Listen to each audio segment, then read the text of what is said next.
Rick Show here on a beautiful day today. That sun feels great, and it's I like it when we get a little bit of the heat on.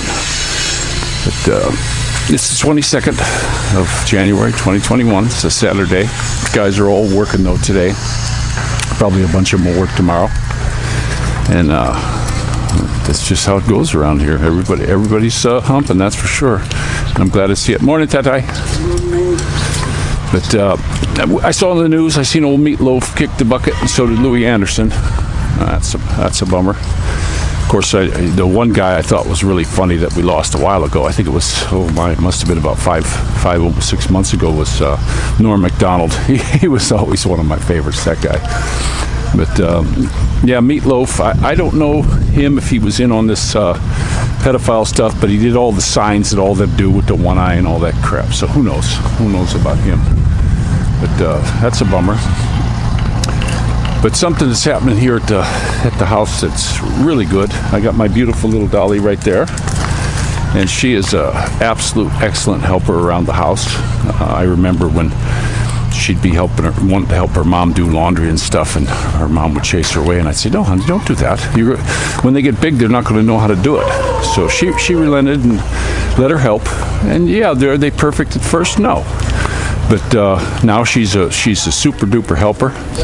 Matty, he's amazing in the mornings. He gets up, he makes the bed, he likes to fold the clothes, and make sure his dresser's real neat. He goes around on the bookshelves and stuff, and he'll pull all that out. He asks, hey, can I clean that up? Sure. And he'll clean it all up.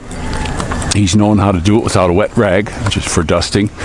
And that's just amazing. And then this morning, the thing that got me on this topic was Mumu woke up. You know, the dog wakes Mumu up. You know, that's just how it goes. And he got up and folded his blanket. You know, I'm just digging how these kids are advancing right along and not even having to ask them anymore. They just get up and do it. And you have to teach them when they're real young. When they're little teeny tiny ones like this, you just have to keep on them. And one thing that you can't do is you can't be mad at them, holler at them all the time. That does not work. It never worked for me. You know, so that just got to be sweet to them. It's like our little puppy dog. Does she still do stuff wrong? Yeah, choose some shoes and stuff. But she's to the point now where I don't have to holler at anything. I just show it to her and give her that look, and she knows. She'll put her head down, put her paws over top of her head because she knows she did wrong. And she's getting better at not monkeying with that stuff. So it's just a really good way to teach the little ones, I think. You know, you got to be loving and sweet to them. But watching some of the news, you know, there's still some of these nutbags pushing this Java. There's a lot of stuff on Telegram that I've been watching, and the regular news, you know, where they're coming out and these people are saying, oh, well, you know, you didn't get the first, you got to get another one, and and they're in this huge, hopefully final push on this crap. But a lot of the countries are just saying, nah, we're done with it. We're absolutely done with it.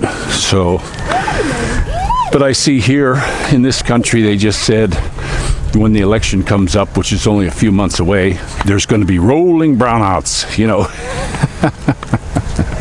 And a lot of these folks, if towers go down, cell towers go down, they lose any communication. So I don't get that. But if you look at how some of these politicians in there and what they're saying, I personally think that all Filipinos should take a very close look at everybody before they cast a vote.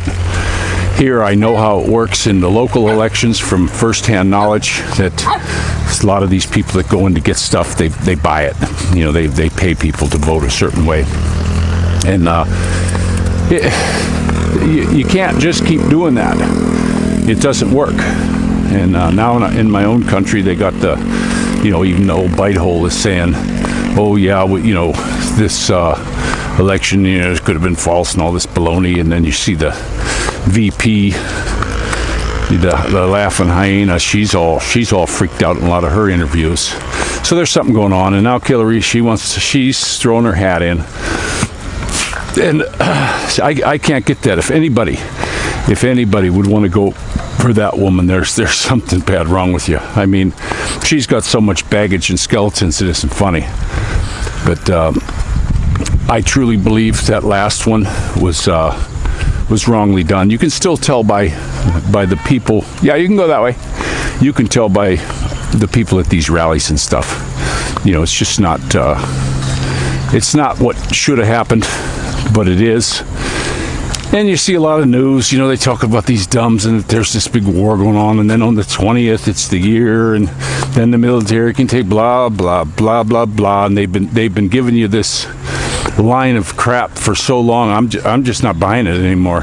I'm just not buying it at all. I don't think it's for real. I think it's something just to keep you sitting in your chair and not doing anything, so they can close the trap around you. That's all this is about, I'm thinking. Yeah, you can go that way if you want. But boys are riding. They like to ride their bikes. Mumu likes that scooter bike instead of the pedal bike. You know, he's afraid he won't balance, but he balances on that one really good, and he can really go. Only bad thing is there's no brakes on it. The only brakes are Freddie Flintstone brakes on that thing. But he does pretty good at it. Maddie's a heck of a rider. He rides around with his hands off the handlebars and cruises. So, and my little sweetheart, you like to ride your bike too, huh? Yeah. So we got them all nice bikes. Mine, I found a stem extender to make my handlebars a little bit higher. And then what happened was, for some reason, everything I had on my list for... Come on, Shakes. She's smelling her butt. Come on.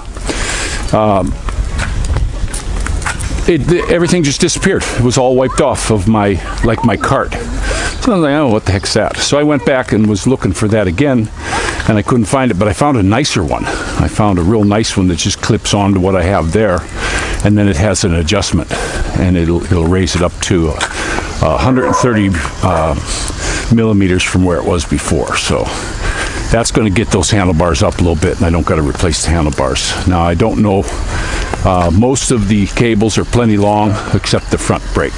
That one I might have to replace and get a longer one. But not too worried about that. That's a minor detail. And the little bracket that holds the brake on is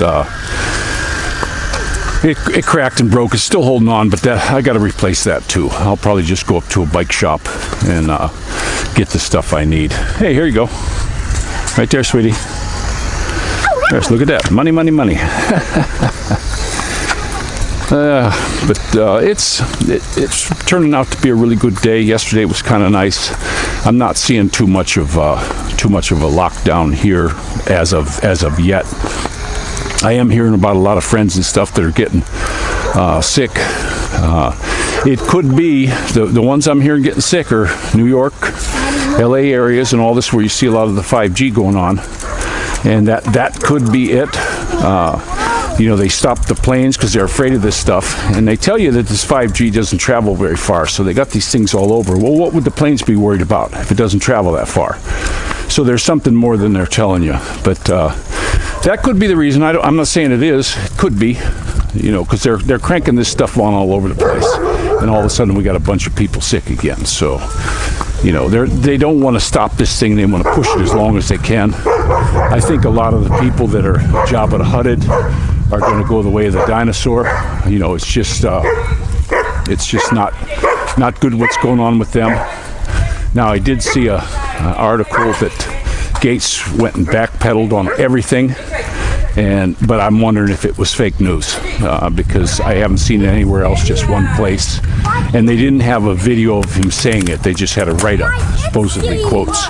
So I think that might be a bunch of crap, but we'll see how it goes. Come on. She comes good when you call her now. Our little pup is doing really good. Today was her day to get her egg on her breakfast.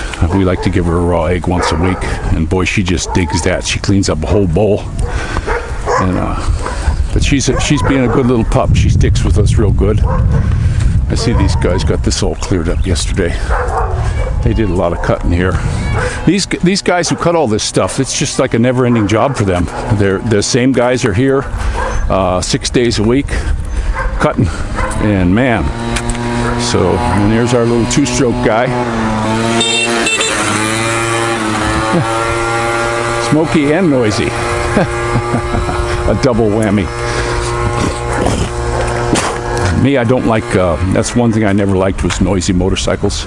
I bought one time years ago. The guy was hurting for money, and it was a 2-cylinder Honda 350, and it had a raked frame. It had the rigid rear, big extended front, and it had the most beautiful painting, graveyard scenes all over the tank. It had a custom tank. Come on, guys, this way. And it was just really good. And the guy wanted 350, and I said I got 300. And he's like, okay, here, take it. Gave me the title, and it ran good, but it had open pipe. It was just open pipe. And the first thing I did was go down. I didn't have much money left after I gave him 300. I went down to the auto parts store, and I got some slip-on, like cherry bomb type mufflers. And it was still kind of loud for me, so I just bought 2 more, and they were like $4.99 each, and they just clamped right on. And I put those on, and I bought one of those little spools of the rope, well, not rope, but like tape with the little holes in them out of metal. And I went ahead and I put that on there to hold them up, and that's the way that bike stayed for a long time. It took me about a week to get the carburetors adjusted right, because that one had a custom 2 carburetors. I think most of those came with just 1 carb, but that one had 2, and then of course they had velocity stacks, and to keep it open looking. But I wound up putting a air box on there to keep the dirt out. But that bike, I had it for a good while, and it was cool. It's just definitely was not a trip bike. It would give you the worst backache. It had this huge tire on the back, it looked like it came off of a Volkswagen, big flat tire. But I had the thing for a good while, and then I was at an auto show one time, and some old guy. This guy was in his 60s, and he's like, "Hey man, you selling that?" I said, "Well, I'll sell it if somebody gives me a good enough offer and a ride home." Because I always kept the title in my wallet. I was afraid to leave stuff at my house there. And he offered me the ridiculous price. I think it was way over $1,000. And back then that was such a huge windfall.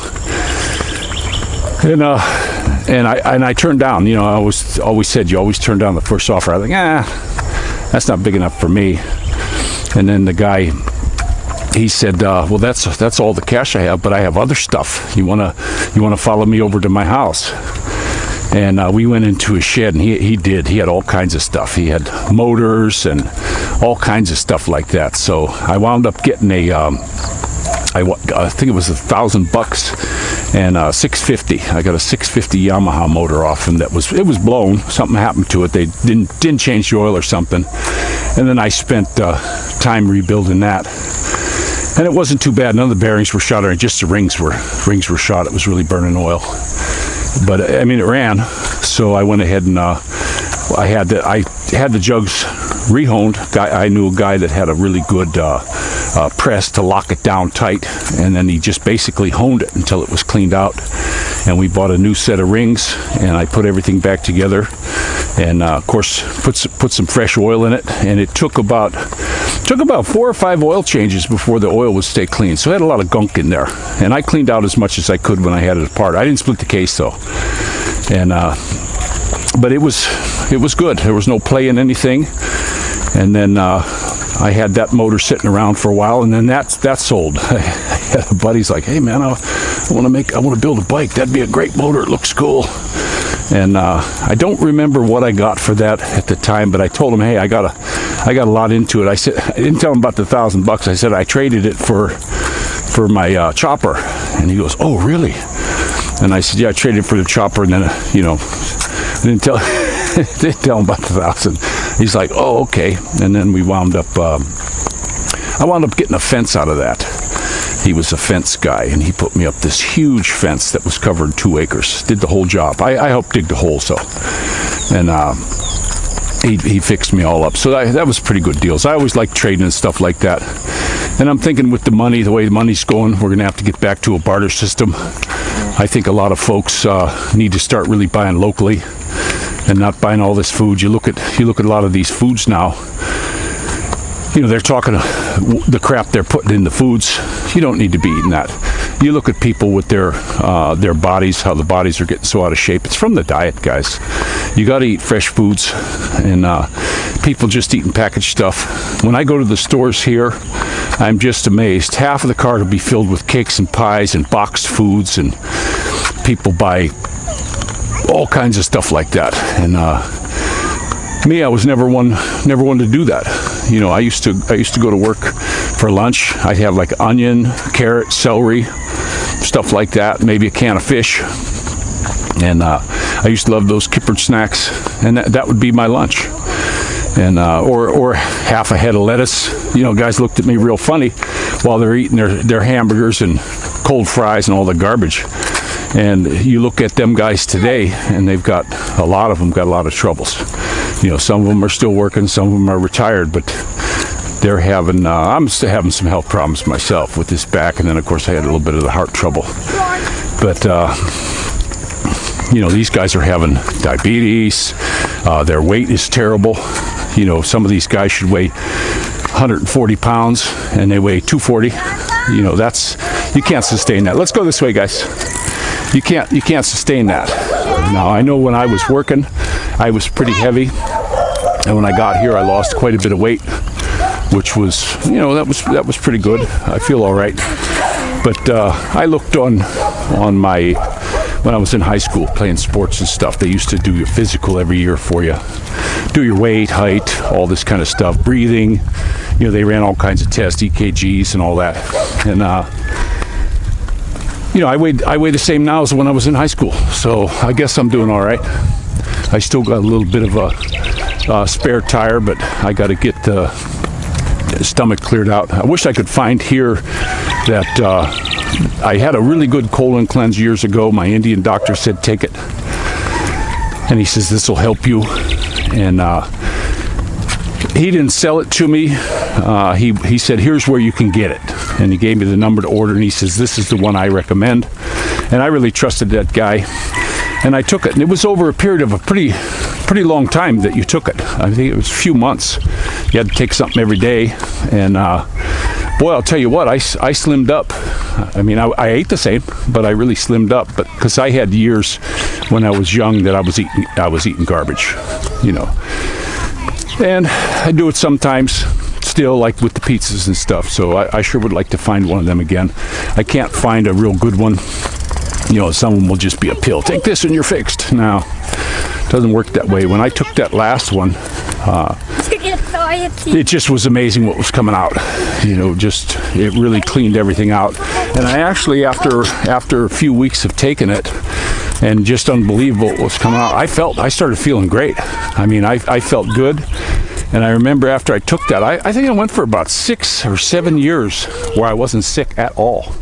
I didn't even get a runny nose or anything, even when I was working in the freezing cold weather out in the winter. But I always learned how to dress for that.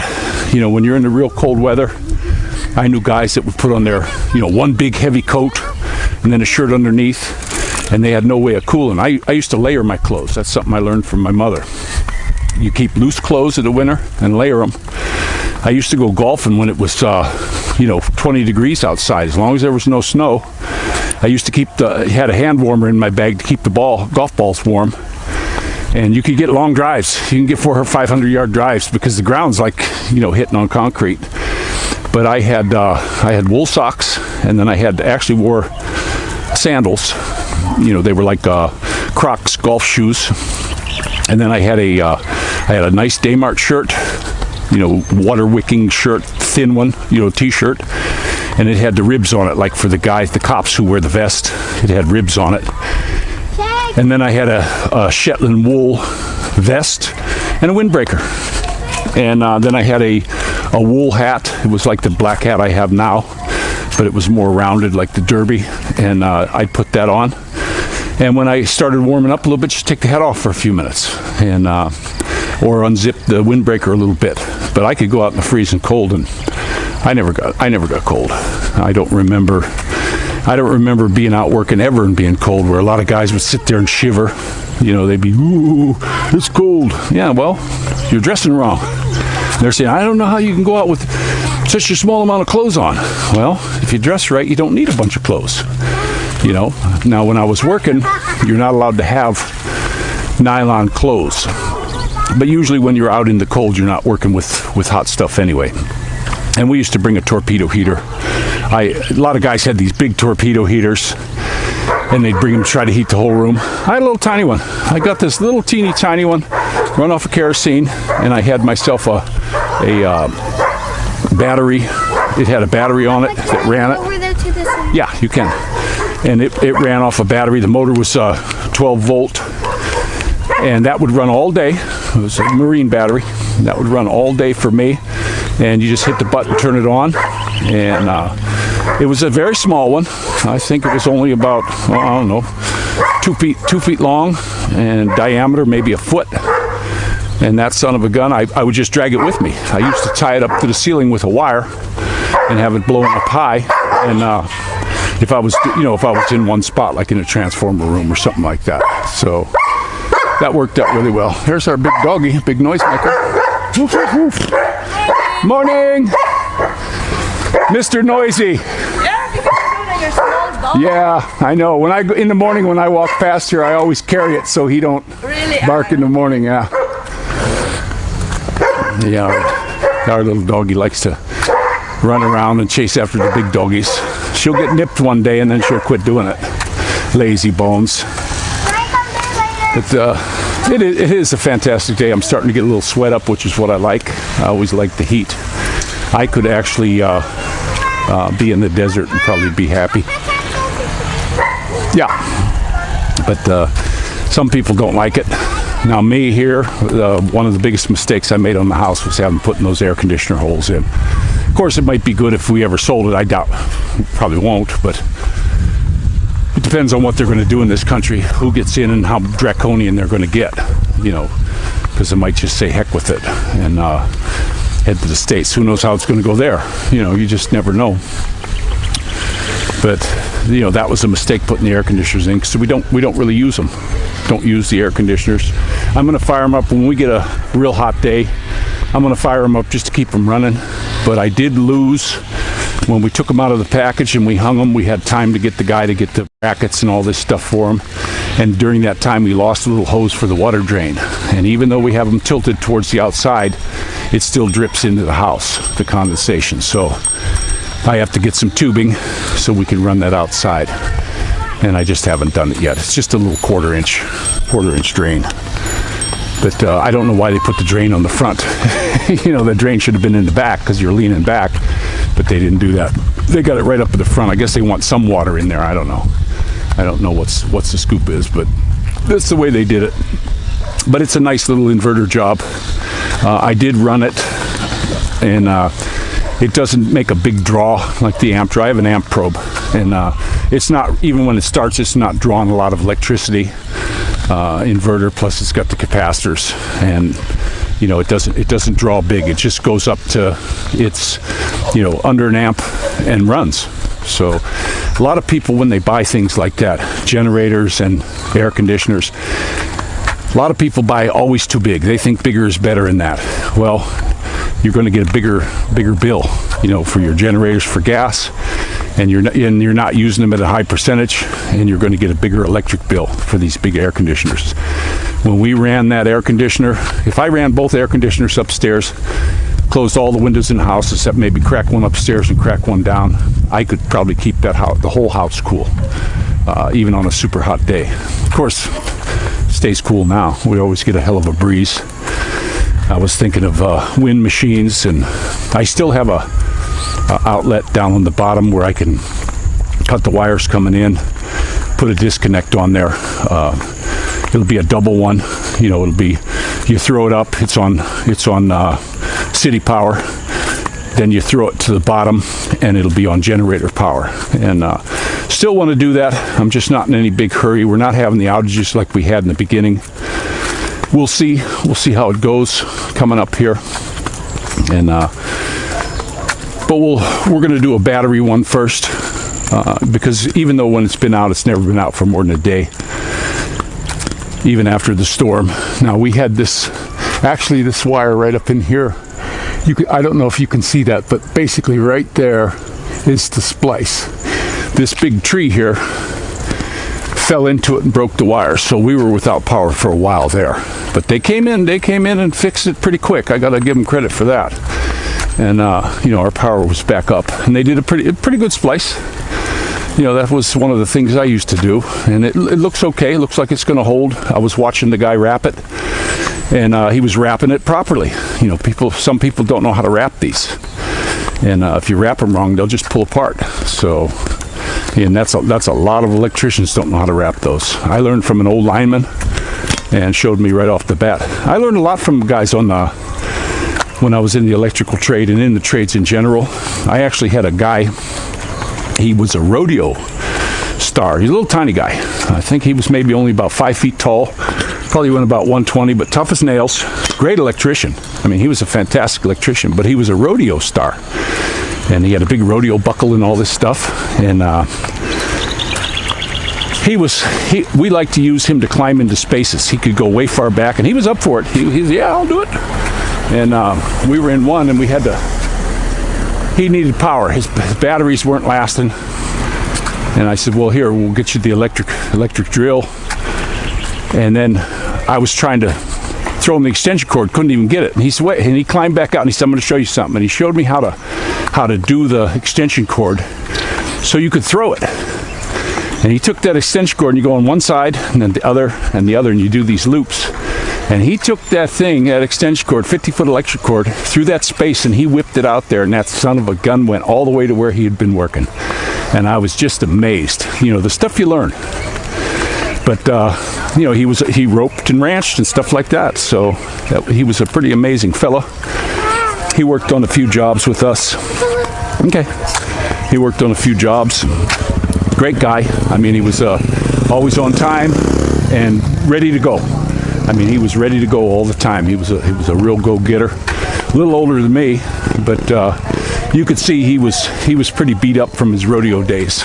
He had told me different times on breaks and stuff where he busted his hip and his shoulders were dislocated how many times, and the guy had all kinds of broken collarbones. Not once, a few times. But he was a go-getter, though. He worked. He was a good guy.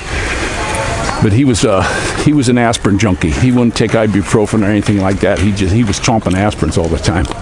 But last I heard, he's still kicking. I got a buddy that, and he's still working. I have a buddy that still works with him, and they're dying to get him. Anytime he's free, they want him. But with the union, morning guys. With the union, once a job's done, good morning, you can go off and stay off a couple months until a new job comes in. Let's go this way. And that's pretty much what he does. Yeah, they're really out humping this morning. We loaned them some tools because their mixer wasn't working, but it sounds like they're getting her fixed up. Spark plug, I think it flooded, and it's a real tough to get the spark plug out. I would have just took the gas tank off to get in there, but they don't want to take that off, so I don't know. I think it would have been quicker because they were dicking around with it for about 45 minutes already just to get the spark plug out. They could have had the gas tank off in a minute or two and not even unhook it, just to loosen the bolts and put it out of the way so you can get into there. And I've got all the little U-joint. I got ratchets that have the bend in it. Plus I got U-joints and stuff like that. But the belts are in the way. Everything's in the way, and it's like, man, just take this stuff off, and then you can get a regular wrench in there easy. But they got their own way of doing things here. I think I'd have had it done already. But stuff like that, you should keep a spare spark plug and tape the tool right to the machine, or wire it to the machine. That's what I always used to do with all my stuff. And same with the bike. I'd get a set of bike tools that were just for the bike. The factory ones suck. And I'd have a set, make a little kit, and that was just for that bike. Anything I could fix on the road, I could do, no problem. But here it's kind of a different story. A lot of times, if you loan tools, honest, you don't get them back. I a guy, he said, oh, I don't know which one I need, can I borrow the whole tray? And then when I got it back, there was stuff missing. I didn't lose them. They weren't there when I got it. I said, I handed him the guy the set. I handed him the damn set. Full. And when I got it back, there was stuff missing. And that's what happens here. That's why I hate to loan any tools, especially here. Because they'll abuse them. I had a guy had a wrench on there and was hitting it with a sledgehammer on a nut that was completely rounded out, and I had the tool that would have fixed it for him. I had a tool that would grab onto there. If I'd have known, but instead, no. He's just, this is just what they do here. So I'm going to go ahead and let you go. I'm pretty sweaty from that walk, and this is, who is it? John, bye-bye.